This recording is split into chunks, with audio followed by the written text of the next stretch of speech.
ఈరోజు బెండకాయ కూరని పచ్చిమిరకాయ కారంతో చేసి చూపిస్తానండి. అన్నం తక్కువ కూర ఎక్కువగా తినాలనుకున్నప్పుడు ఇలా పచ్చిమిరకాయ కారంతో చేసుకుంటే చాలా బాగుంటుంది.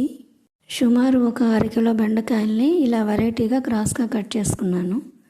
ఇప్పుడు మామూలుగా తాలింపు పెట్టుకొని కరివేపాకు, ఒక 2 పెద్దలపాయలు ముక్కలుగా చేసి వేసుకొని పసుపు వేసి అవి సగం వేగాక ఈ బెండకాయ ముక్కలను కూడా వేసుకొని సన్న మంట మీద నిదానంగా వేగనివ్వాలి.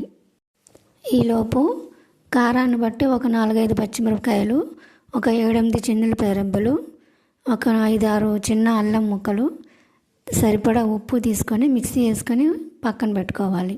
90% ఉడికిపోయినాక ఈ పచ్చిమిరపకాయ ముద్దను వేసి మరొక 5 నిమిషాలు మగ్గనివ్వాలి. చివరిగా స్టవ్ ఆఫ్ చేసి ఎండు కొబ్బరి తురుము వేసుకొని బాగా కలబెట్టి ఒక సర్వింగ్ బౌల్లోకి తీసేసుకుంటే బెండకాయ పచ్చి కారం కూర రెడీ.